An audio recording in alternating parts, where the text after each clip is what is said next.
Remember, today's lecture is not on the exam on Wednesday. Today's lecture on genetics will be on lecture exam 2.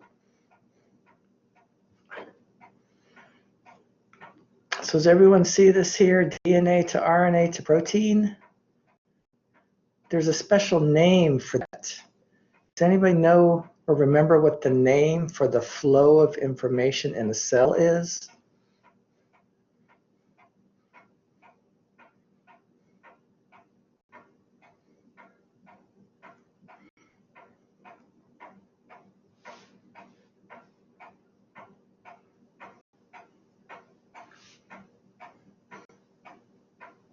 Any idea what we call the flow of information in a cell? Yes, Rachel, it is the central dogma. So the central dogma of biology refers to the flow of information in a cell. And that information is stored as DNA, and then it's converted into RNA, which is converted into protein. And what do we call making RNA from DNA? What is that called?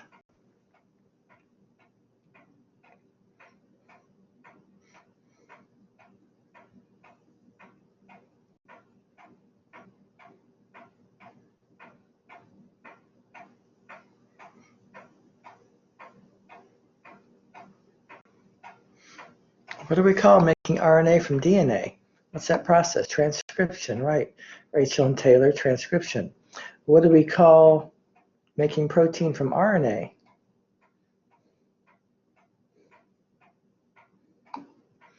Translation, that's right. So we are going to review transcription and translation, but we're not going to go into anywhere near the same detail you did in 150. Now, is there any way to go backwards here? Any way to go backwards?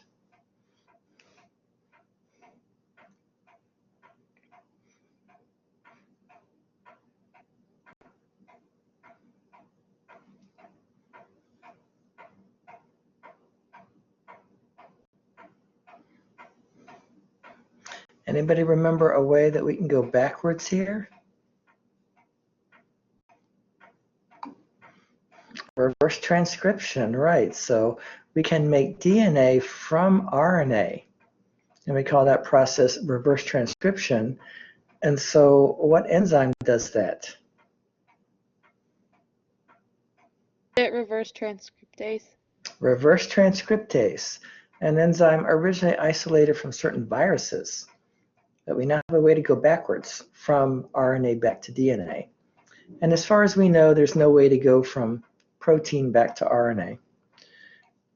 So genetics is a study of what genes are, how they carry information, how the information is expressed, and how the genes are replicated. And of course, you remember that a gene is a segment, a piece of DNA that encodes a functional product, usually a protein, but not always. And the genome is all of the genetic material in a cell.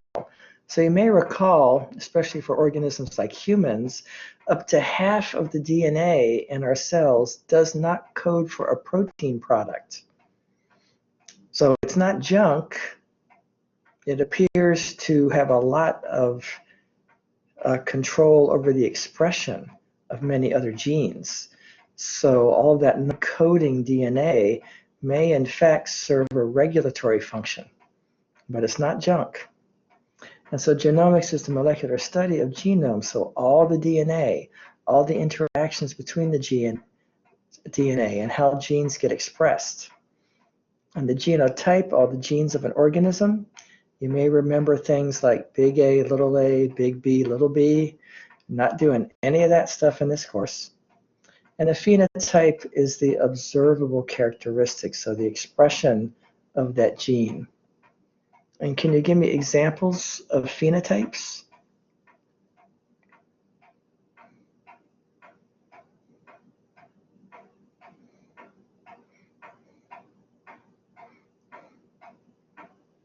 I have one, I think like attached ears or loose hanging ears. Right, so what students always give me are examples of human phenotypes, right? Because that's what we most think about. But what about bacteria?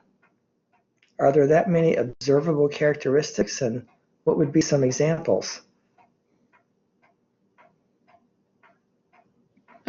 Like how many flagella they have. Right, the arrangement of flagella, right, the shape of the bacteria, maybe how they stick to each other, so their own arrangement, Gram reaction. So there are some characteristics, but they're not the easiest to observe. So here we see an exploded chromosome. So this is actually one circular chromosome, all of this here. And normally this is all crammed into that E. coli cell. But remember, prokaryotes have just one circular chromosome. And of course, the DNA molecule is a double-stranded molecule. There are two strands of DNA. And they're made up of nucleotides. Now, what are the four nucleotides in DNA?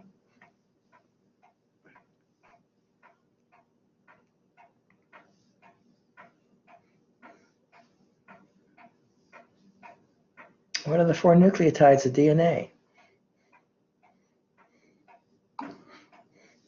A, T, and GC, right? So adenine, thymine, guanine, and cytosine. And as was also indicated in the chat, the way they base pair together is A's with T's and G's with C's, right? What kind of bonds are shared between the A's and T's and G's and C's?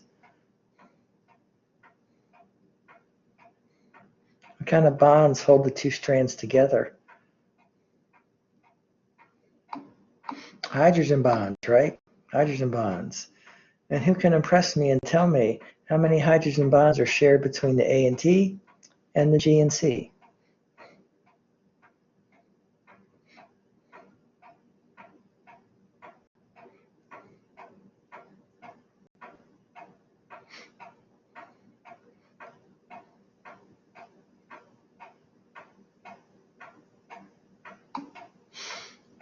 Well, two between which? All of them? Two for A and T, right? And three for G and C. Yep, so that's how they share. And so remember, the nucleotides have a phosphate group bonded, right, that they share between them.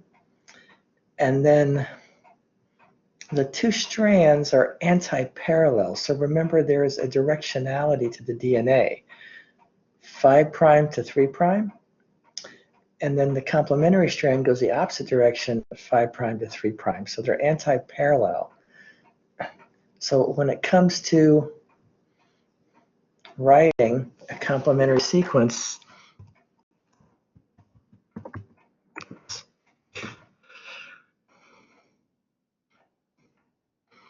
so what would be the complementary DNA sequence to this piece?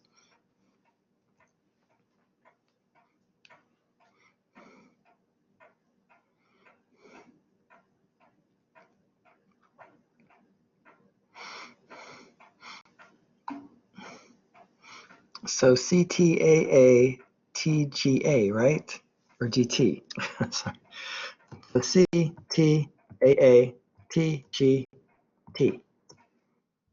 Right, so that's the complementary base pairing. So any questions on how we did that? Always remember A's with T's and G's with C's.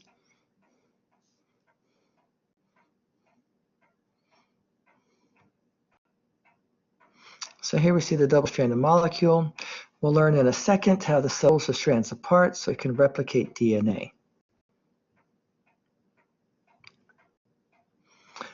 So we're not going to go into the same detail about replication. As you do recall, multiple enzymes are required for the process. We're going to focus mostly on the main one, DNA polymerase. And so when you learned about DNA polymerase in Biology 150, you learned about DNA polymerase 1, 2, and 3. And what you were actually learning about was prokaryotic DNA polymerase, because that's what most of the discussions focus on. So when you talk about DNA polymerase 1, 2, and 3, that's prokaryotic DNA polymerase. Eukaryotic DNA polymerases are more varied, and there's a lot more varieties of them. And the overall process is the same.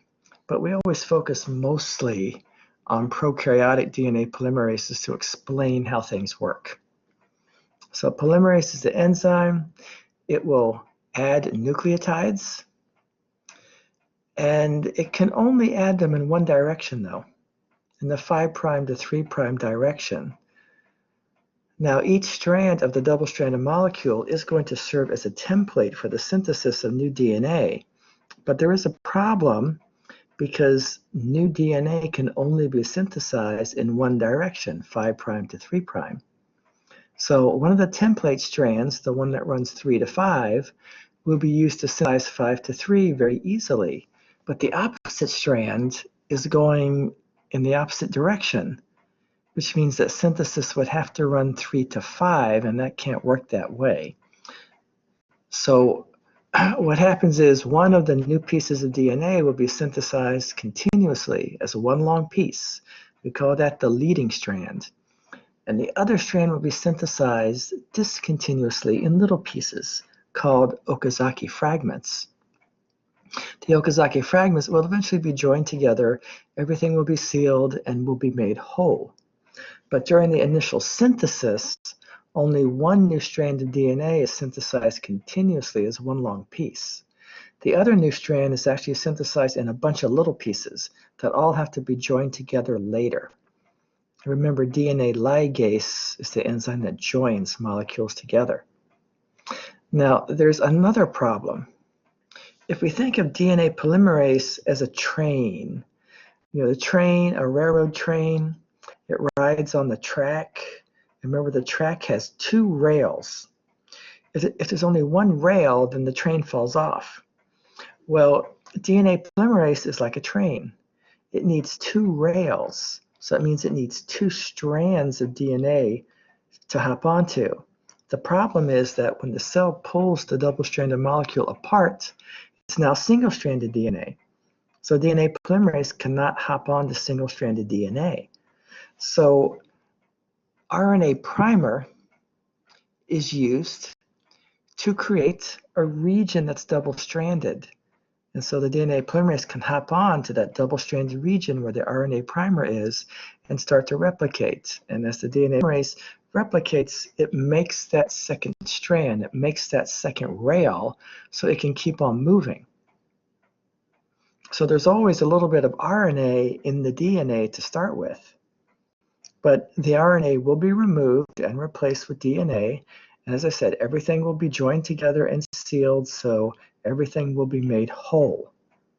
But during the initial synthesis, only one strand of DNA is synthesized continuously as one long piece, and the other is in little pieces. So here we see our one long piece being synthesized 5' to 3'. But the other strand is in the wrong direction, right? If the polymerase were to synthesize like this, it would be going 3 to 5. The DNA polymerase cannot do that. You can't add nucleotides onto the 3' end. So this is a problem. Now this diagram is a very typical kind of diagram. It's just meant to illustrate the overall process and all the pieces that are involved, but it's completely inaccurate. This is not how it happens. And in fact, the DNA polymerase, along with other enzymes, all associate to form what's called a replosome complex. So a large replosome complex is what moves along to replicate DNA. So it's not a little DNA polymerase enzyme here moving along. It's polymerase combined with helicase and with other enzymes to make this huge replosome complex. So what I used to describe to students, and this wasn't accurate either, but as this huge replosome complex was moving along, synthesizing, 5 to 3, 5 to 3, it would do a little back step and synthesize 5 to 3 here. And the whole thing would keep moving and then do a little back step and keep moving and a little back step and so on and so forth. And that's why the lagging strand was made of little pieces. But that wasn't accurate either. What actually happens is this piece of DNA actually loops around.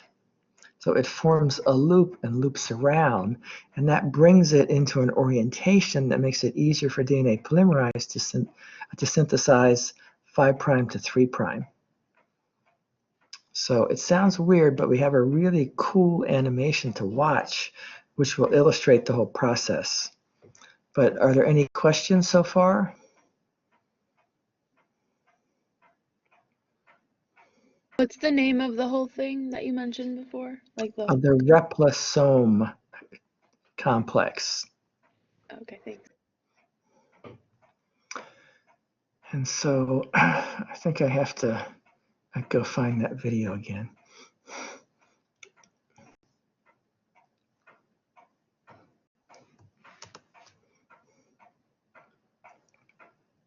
Oh, here we go. So I'm going to share my screen so we can watch this video. Remember, when I'm sharing my screen, I cannot see chats.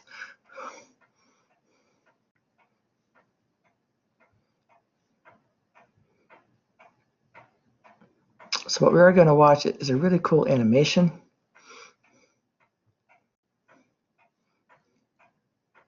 Oh, let me turn my volume down a bit.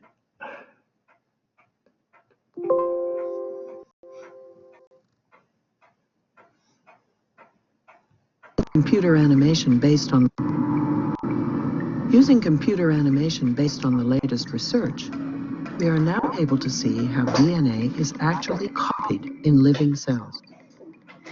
You are looking at an assembly line of amazing miniature biochemical machines that are pulling apart the DNA double helix and cranking out a copy of each strand.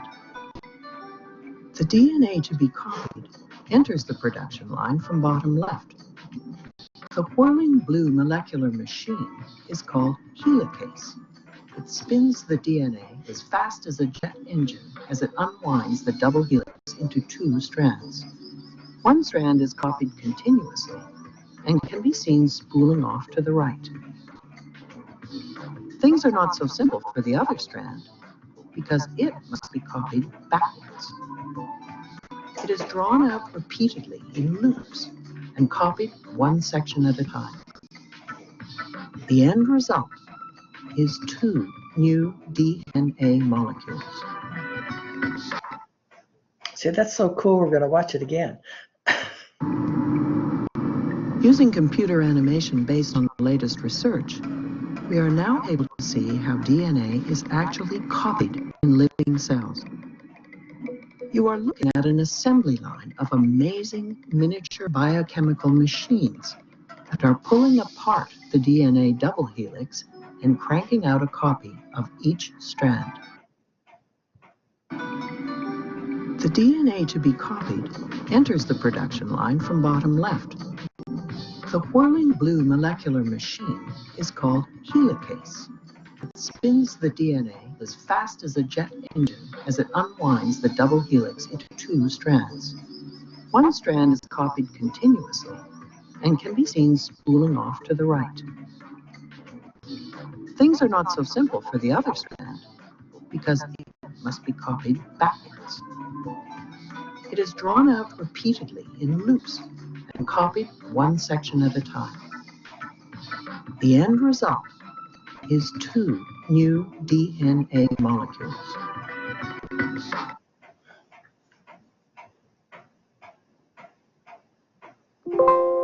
So isn't that a cool animation?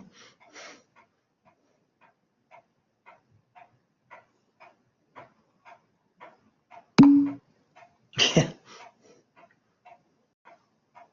It's always good to humor the professor, right?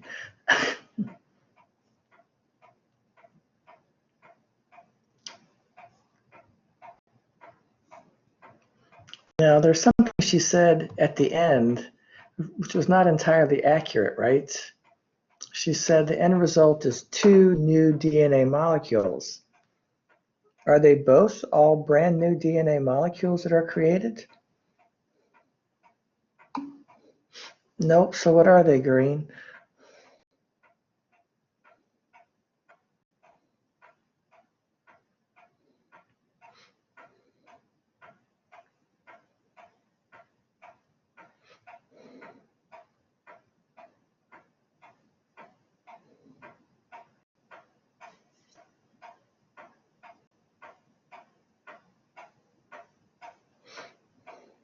So we just said that both of our new DNA molecules, are they all brand new?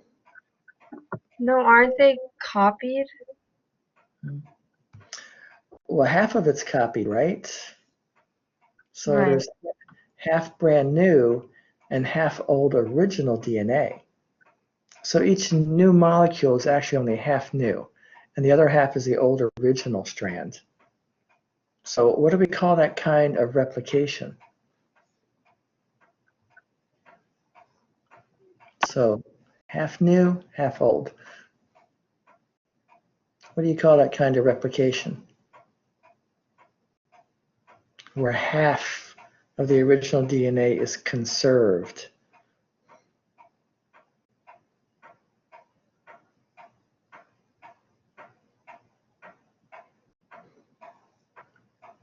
Half is conserved.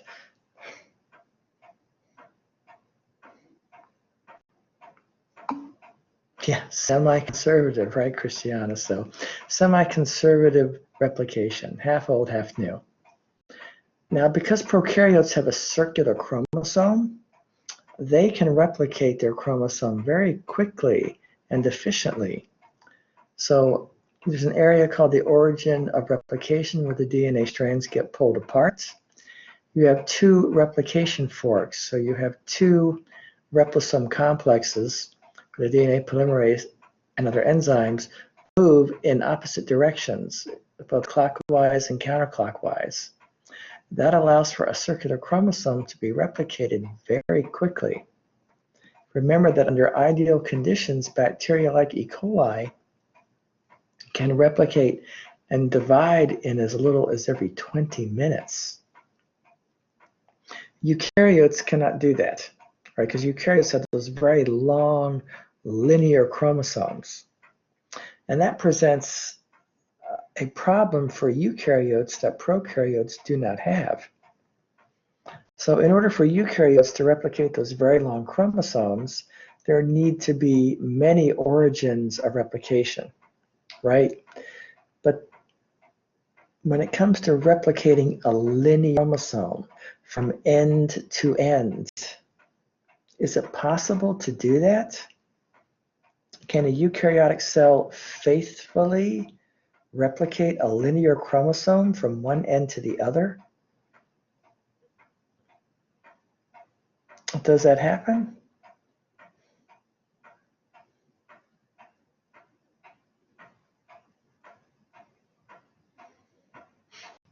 Yes or no?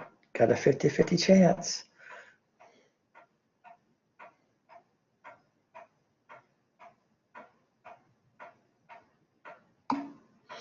No, it does not.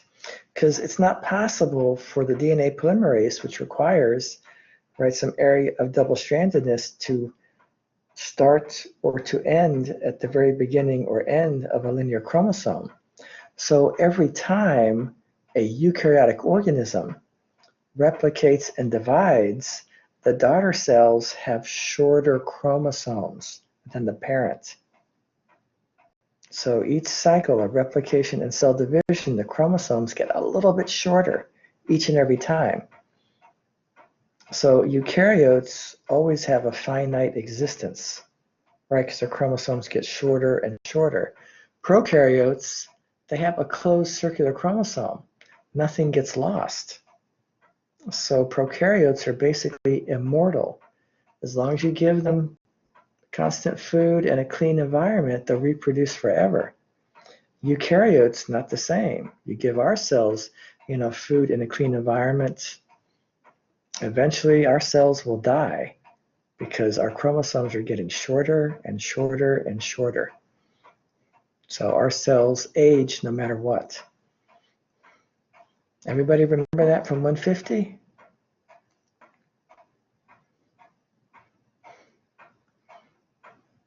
What do we call the ends of the linear chromosomes? What were the ends called? No, that's coming next with the messenger RNA transcript. But the ends of the chromosomes? Nope. Telomeres, right, Rachel? Telomeres. And they get shorter and shorter and shorter. Except for cancer cells, right? So moving on to transcription. Again, we're just going to briefly review it. Remember, DNA is transcribed into RNA. There are three major types of RNAs. There are others, but the big three are mRNA, tRNA, and rRNA. What's mRNA?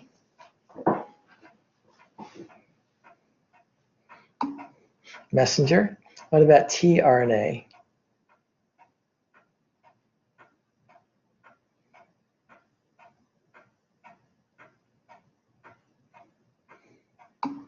Transfer. So Rachel, what is tRNA transfer? It transfers the new nucleotides onto the on the line. No. Right idea, just wrong details. The tRNAs are carrying what to where? Oh, are they carrying the what's needed to make a protein? Yep, and what's needed to make a protein? The What are the building blocks? amino acid? Amino acids, right? So the tRNAs carry the amino acids to the ribosome so they can base pair with the messenger RNA. Remember all that anticodon stuff, and then you can build that polypeptide. And then rRNA, ribosomal RNA. So RNA is a structural component of the ribosome. So the enzyme that synthesizes RNA is RNA polymerase, an enzyme very similar to DNA polymerase. It has the same problem. It can only synthesize RNA in the 5' to 3' direction. So it will use the 3 to 5 DNA strand as a template to synthesize new RNA. But how does the RNA polymerase know where the gene starts and where the gene stops?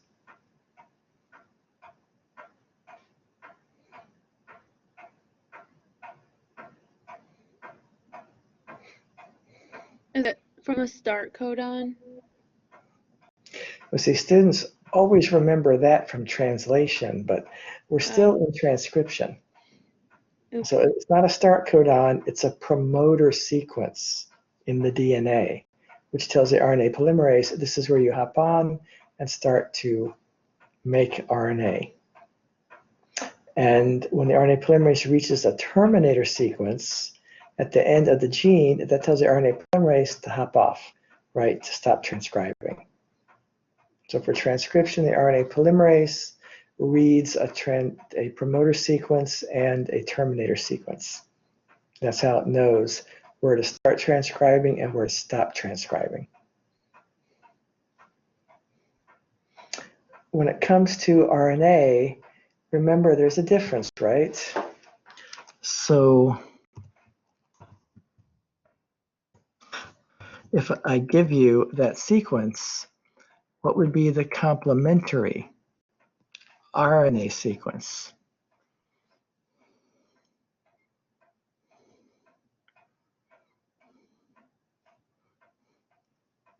Remember, what's the difference between DNA and RNA? Uracil, right? So remember, there is no thymine in RNA. It's replaced with uracil. So wherever you would want to put a T, you put a U. A's do not change, right? So yes, so it would be C, U, AA, U, G, U, right? So wherever we would want to put a T, it's a U instead. But A's do not change, right? Adenines are found in RNA. So if I give you a sequence of DNA, you assume it's in the right order, 3 to 5. You just give me the complementary messenger RNA sequence. We're not going to worry about anticodons or any of that nonsense. You just need to give me the complementary messenger RNA sequence when I give you a piece of DNA. So can we all do that?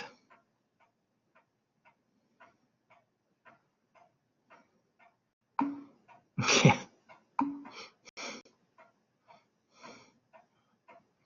I know. It's so much easier to type yes than it is to say it, right?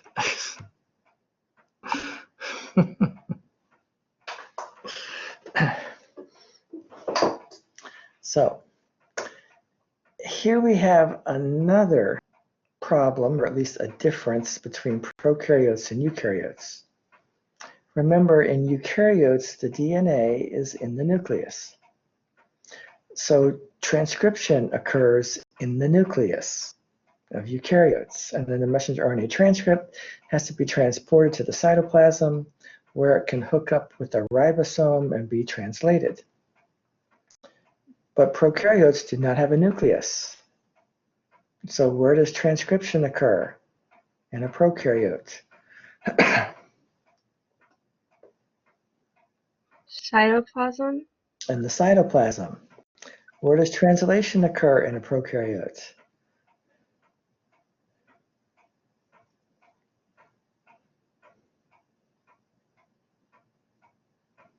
Same place, right? The cytoplasm. So which organism would you guess to be able to synthesize a protein faster, a eukaryote or a prokaryote?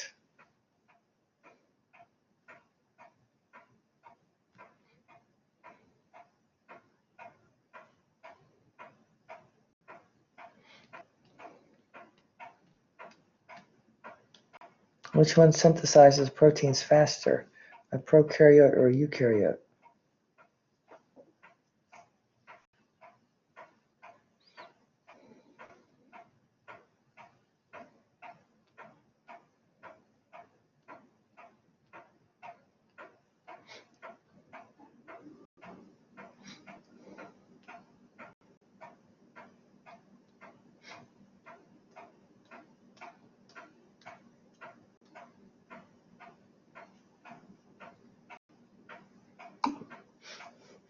Okay, Christiana says prokaryote. Does anyone second that motion and agree? Yes. Yes, that is correct. So because transcription and translation occur in the cytoplasm of prokaryotes, it's actually possible for a prokaryote to transcribe and translate simultaneously. So what that means is, as a messenger RNA transcript is still being made, the free end of the transcript can hook up with a ribosome and start being translated even before the messenger RNA is complete. So transcription and translation can occur simultaneously in prokaryotes. But eukaryotes, you have the nuclear membrane separating transcription from translation. That slows things down. So prokaryotes can usually synthesize proteins faster than eukaryotes can. And that's actually advantageous because prokaryotes are living by themselves, right? So they are subject to the environment, so they may have to be able to make a protein faster so they can adapt and survive faster. But eukaryotes, we tend to talk about multicellular organisms. All their cells are living together in tissues and organs within that complex organism. So the environment doesn't change that quickly for cells in your body, so they don't have to be able to respond quite as quickly. As was also mentioned, there are also some post-translational modifications that occur to eukaryotic messenger RNAs, namely the 5' guanine cap and the polyadenine tail. And these, in part, help to stabilize that RNA because it does have to be transported from the nucleus to the cytoplasm. In prokaryotes, there's no transport. It's all there in the cytoplasm. Any questions on that?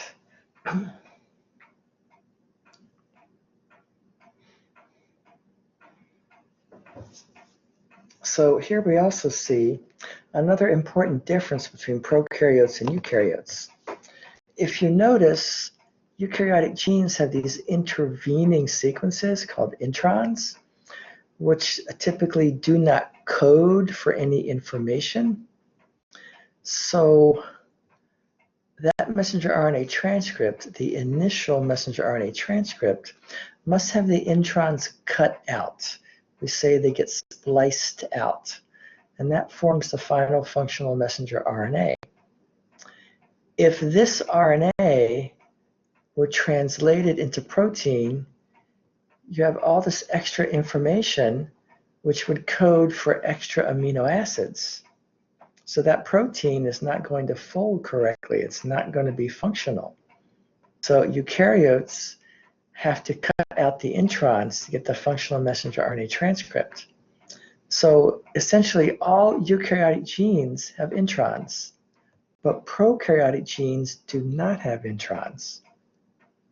So why do you think that would be that eukaryotic genes have all these introns that need to be cut out? Otherwise, the final protein product will not be functional. I mean, it doesn't seem to make much sense, does it? Why do eukaryotes carry around this extra stuff that's not used, but prokaryotes don't? Any ideas why?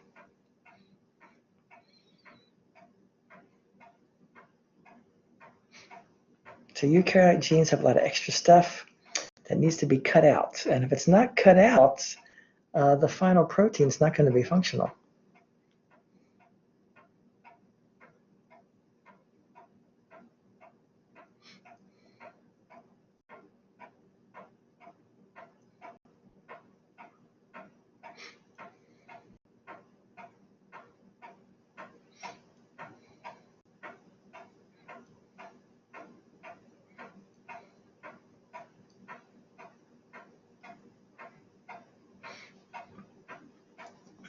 Taylor, any ideas?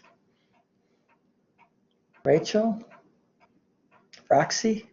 No, the only thing I could think of is maybe like for different cells it needs those different things. So if it's trying to make one type of cell, it would need to cut out certain parts if it's trying to make a different type of cell. But again, you have the right idea, just the wrong details. But the right idea. So I think what was being alluded to is alternative RNA splicing. So sometimes the introns are cut out differently, and that yields different messenger RNA transcripts, which actually produce different functional proteins. So in eukaryotes, you can have one gene that actually codes for more than one protein, depending upon how the introns are spliced. So that adds diversity without having to add extra genes, because that one gene can be spliced differently and produce different end products, different protein products when it's translated. Eukaryotes don't have introns. They basically have that one gene, and that's it. So they need to have extra genes to have extra proteins. But for eukaryotes, the introns can be alternatively spliced and yield different messenger RNA transcripts, which yield different proteins, all from the same original gene. Now, they believe the introns actually were the leftovers, the remnants of ancient viruses that infected our genome early in our evolution, and it adds a diversity. So that's one of the reasons why they believe the introns exist and are beneficial, because they can potentially yield more than one protein from the same gene. So does that make sense? yeah. So here's another problem for you. So remember, in the very first lecture, we talked about how we can use microorganisms as factories to make things for us. So we can genetically modify bacteria to produce things like human insulin. But there's a problem. Let's say that this is the gene for human insulin. if you put this gene into bacteria, this is the messenger RNA transcript that they produce. This is what gets translated into protein. So you have all this extra information, all these extra amino acids in that final protein, and it's not functional. It won't work. Because prokaryotes, their genes do not have introns. They do not have the mechanism necessary to remove the introns. So this is what the prokaryote would produce.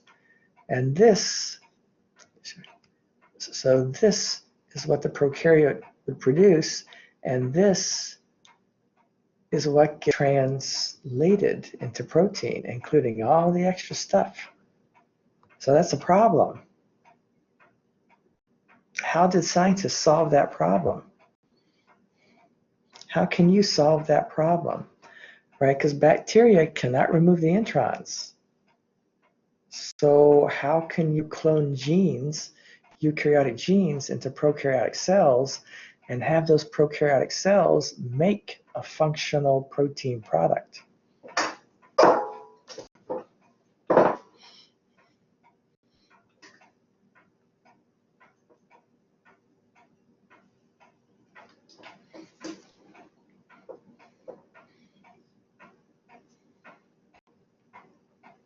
So how can that be done?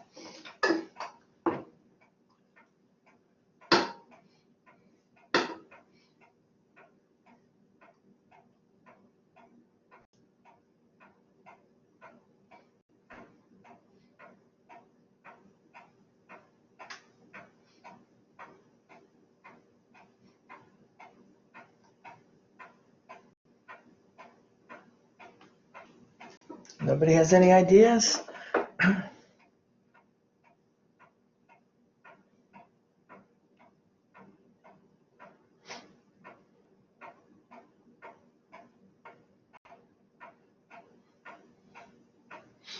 We actually mentioned something that would help at the very beginning of this lecture.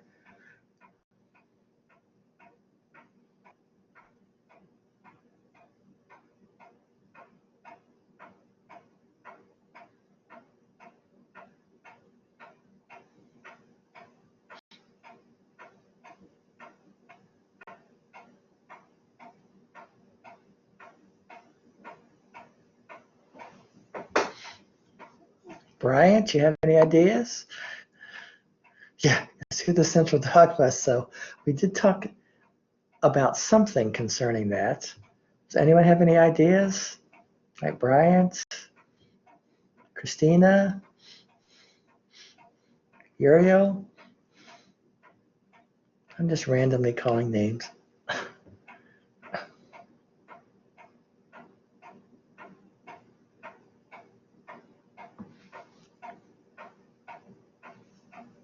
No ideas based on what we mentioned at the very beginning? Well, it's involved with that. So can you expound on that, Bryant?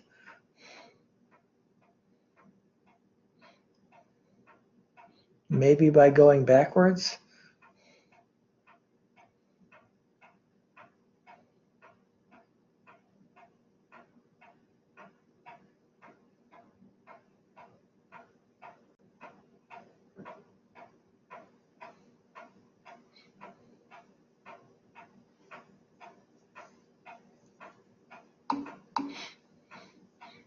Ah, Bryant, reverse transcription.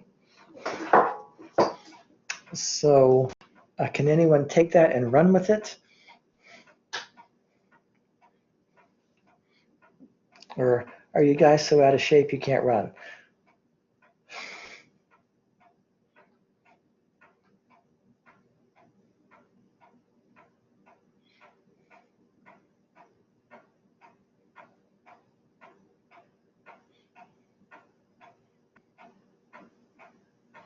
There's going to be a lot of dead air on this recording. So we just said that we can use reverse transcription. What was the enzyme again? Reverse transcriptase. Right, reverse transcriptase. So here's what you do. You isolate the processed messenger RNA transcript. So all the introns have already been removed. So you isolate the messenger RNA without introns. You use reverse transcriptase to make a DNA copy. Now you have what I call a clean gene, no introns. Then you can take that clean gene and stick it into bacterial cells. And then they'll be able to transcribe and translate that clean gene to make a functional protein product. So you isolate the messenger RNA transcript with all the introns removed already. Then you use the enzyme reverse transcriptase to make a DNA copy. So now you have a gene that has no introns in it. And you stick that gene into bacterial cells. And we'll learn about how to do that on Monday. And then you now have your little factories to synthesize human insulin that works. So, any questions? Does that make sense?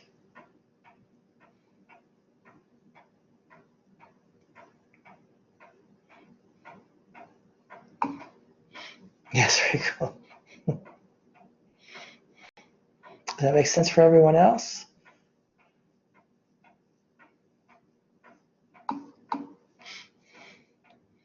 All right. So I think we have to stop here. So yeah, we'll stop here for today. We'll finish up genetics on Monday. Remember, none of this is on the exam on Wednesday. So any questions about genetic stuff right now?